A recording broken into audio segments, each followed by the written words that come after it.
While my pursuit of finding the truth about the price rise went on for a long time, it had to end with some kind of an insight which marked end of a phase which was marked by me. And I'm sure at your end, if you are here, you must be baffled too by things that are not making sense. Those part of the sectors, economic sectors that have experienced uh, a notable price rise, and when you delve into deep waters, you find that there is no explanation for that. Like, I have been talking about petrol, and there was one thing that changed quite a bit for me. It may or may not, you may or may not feel the same, but I'm here to share my views because this is an excellent medium to do that. All right, so let me begin straight away. This is what I have found. Everything started with me buying a gas cylinder, an LPG cylinder for 905, that's 905. Now, there are certain information pieces, nuggets of information that we can talk about later on. So 905 is close to 1,000 rupees, and that in many states it is closer to 1,000. All right, in 2014, a gas cylinder would cost people in the country 400 rupees, close to 400 rupees plus. It used to be 430 in certain states, and in others 410, and so on, plus minus, take a standard deviation of 50 rupees. And then in 2000, like this year, it is 900 plus. Now, this was what we experienced in last two months, was the seventh revision in the prices. So you can see that it has more than doubled. It has doubled around. Uh, what's the difference? It's almost 600. Yeah. And there are about 30 crore people in the country who have gas cylinders, and there's this new yojana, uh, Ujjwala, uh, in which people in the rural areas would get this connection free of cost. Those people account for 2 crores. All right. So whatever subsidy was supposed to be given to us, or what used to be given to us as people who were customers uh, of gas cylinders, of LPG cylinders, was taken away. And what the government say now, it says that this increase is due to international price rise in the LPG. Now, what we need to know is that out of almost half of our consumption, it is some 60 billion cm in the country, and 35 of it is domestically produced or generated. This gas is generated, all more than actually half of it is generated um, in India itself. All right. And this particular reason that there has been an international price rise does not stand ground, because in 2019 there was a decline in the international price of LPG, but it did not reflect in the LPG price in India. So we as customers did not get any respite. So if if international price decline does not translate into decline in the gas cylinders, why should its increase be reflected in mind bending price rise? All right, moving on.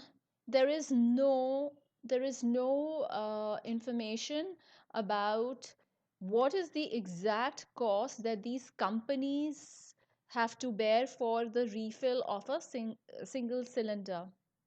I'm not even talking about the initial amount that you pay for getting the cylinders. I'm just talking about the refill, which cost us around 1,000. So there is so much news that people have, again, people in the rural regions and people in the who are facing a lot of financial crisis have again gone back to using fossil fuel because the price of the gas cylinder is so high. In fact, it's not about this video. I'm going coming to what it is about. All right, so there's no transparency on this account, just like for petrol products there's no transparency. In the same way, there is no transparency as to what is the exact cost that these companies are incurring on refill of a single gas cylinder, and there is a reason for it. And after, if you delve very deep, what would you find? There's some studies in US way back 30 40 years back, when it was found that about 7 there is 76% profit in this particular business for the companies. In anyway, but in India we don't have any information, or at least I could not catch I could not get hold of anything that could throw light on this fact, on this bit of information. What I did find, however, was that the distributors of the LPG cylinders, they get 50 rupees per cylinder as their profit, which includes transportation of the gas cylinders to the doorstep of the customers. So the delivery is their responsibility and they get 50 rupees. What about, okay, so if we take 900 as the average amount, which is of course not the truth, it is higher than 900. So 850 is the amount that goes into the pockets of the people who actually are responsible for bringing lpg uh, LPG into who generate LPG and transport it to the distributor site. So this 850 is a good amount. Obviously, they incur their own cost, but what is that cost? In times like these, is it not fair to put all the information out there, especially if the price rise is so brazen? And it has been found, it's all there on internet. I've just condensed it for people who are interested, that India saved about 30,000 crores on petrol products uh, in last 2 3 years. I guess it was 2020. This research was done on in 2020. I've put certain links in the description as well.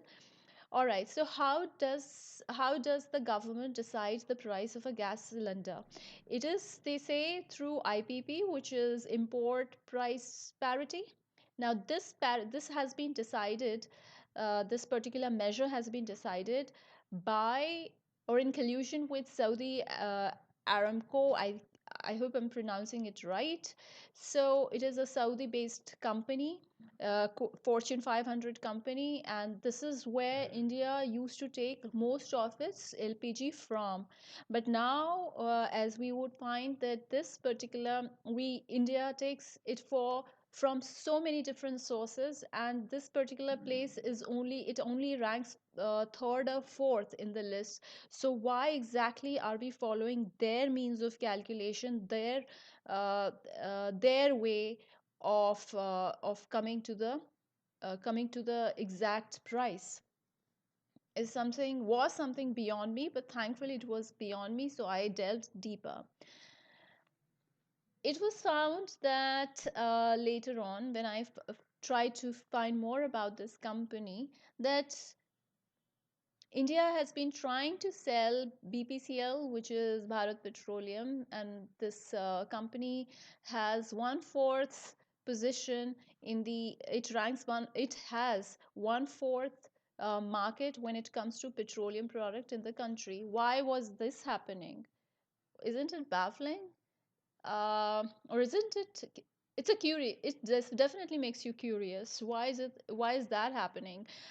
And later you find out that it's not just Saudi Aramco or Aramco. I don't know how how to pronounce this, but Aramco. Yeah, okay, Saudi Aramco, but also a Russian company that's come to that's contemplating buying BPCL.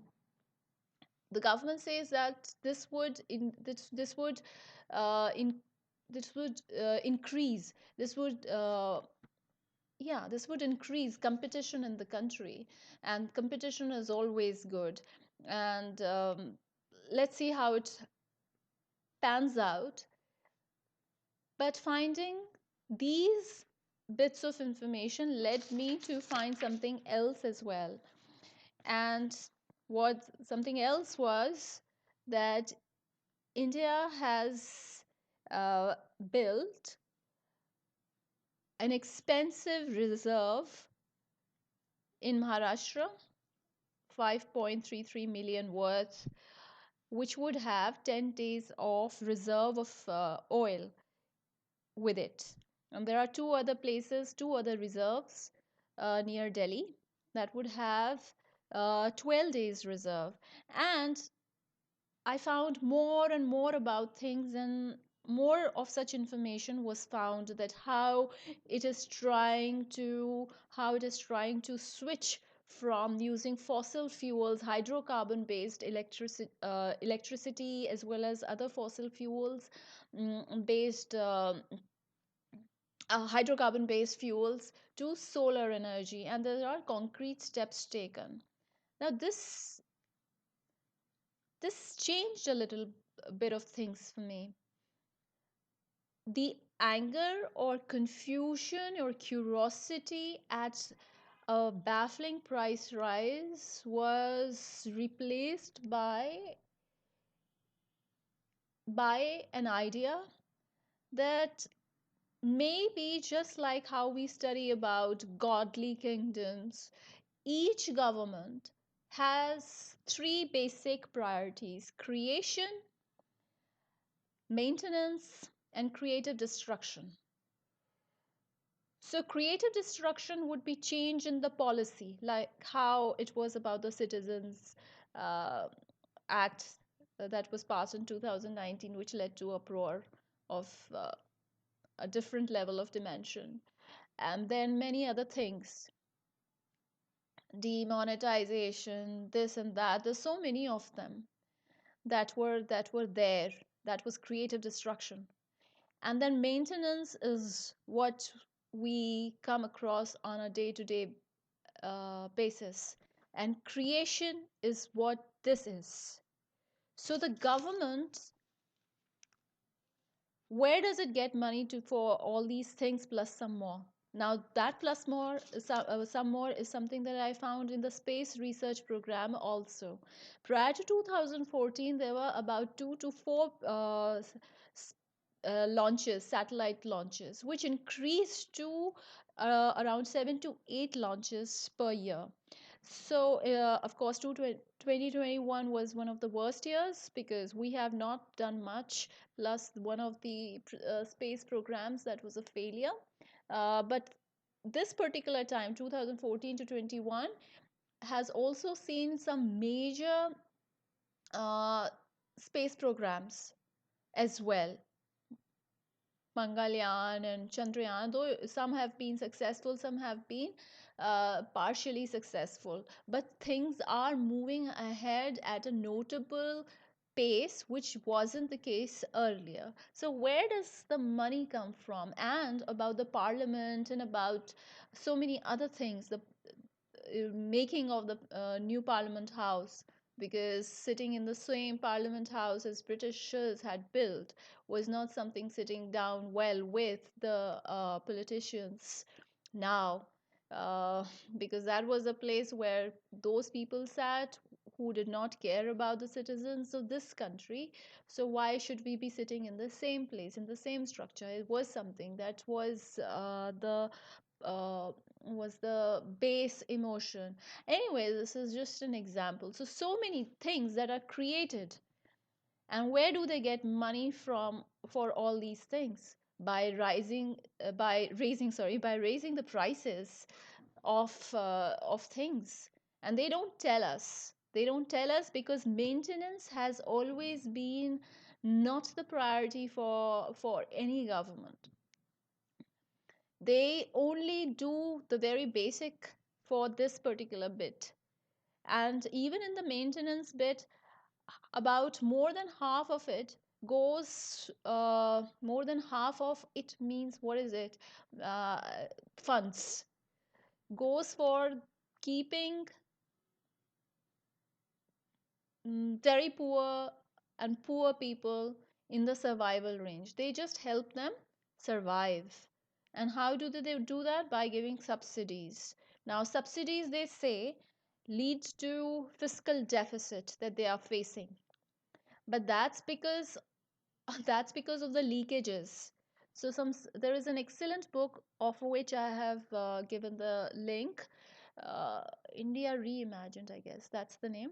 So they talk about that 65,000 crores of rural development program, but after the leakages and mismanagement, 45,000 crore reaches the ground level. The 20,000 crore just dissipates as corruption, in corruption and bribes, etc., etc.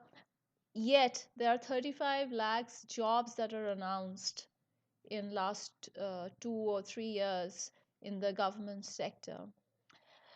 So even if these jobs are announced, you have some really unskilled and unethical people working in this sector, in the government sector, which is why the capital efficiency in the government sector is the least, and the public savings are in negative. And if you have your savings in negative, obviously the investments, capital formation is poor. And when you have capital formation which is going into negative, what's the point in keeping that sector alive? But it's still alive for some reason. So at least one factor that has come forth is keep those jobs temporary, because once these unskilled, unethical, the corruption oriented people feel that their job won't go, they are unabashedly going about their wrong business. So keep it temporary for all people until unless they have proven their acumen, then then their jobs could be extended. So this is the maintenance bit. So all those people who are in the middle class and above, they're completely deprived of any concrete help from the government. They just stick around the government because of the ideology, if at all the government goes ahead with following the ideology. Creative destruction, the policies that I spoke about. But all these policy changes or destruction of the previous policy and reinstated, no, I don't think that's the word, a making of new policy or modification of new policies, sorry, old policies, is done in the first 1 or 2 years uh, of their coming into power. After which, all governments seem to go into a supine state, but they haven't gone actually in the supine state. They are doing something which doesn't catch the public eye, these creative stuff that will take a country forward. Which is why I feel, I've often felt, if the GDP per capita is so poor in the country, the inequality is high, why does India why is India on the sixth place when it comes to rank in the GDP, world GDP? That's because there are too many creations which are very important for the country, but the middle class does not know about it because we are not the the important section of the society. We can be swayed by talking about certain ideological bait. We can be given some philosophical XYZ thing to chew. And that's how it functions everywhere in each country, in all realms. There is a certain section which is kept, which is left high and dry. Other people who are living in the subsistence band, they are just made to survive. There are certain policies that are created, but that happens only initially. Later on, a larger goal is sought. Now this has given me peace, because now I get it that things will not make sense to me. Price rise will not make sense to me, because there is something not right in them. But then maybe the end result is right. What is not right, however, and will never be right, are the leakages. If that can be fixed, there will be some substantial positive outcomes. That's pretty much it. Bye.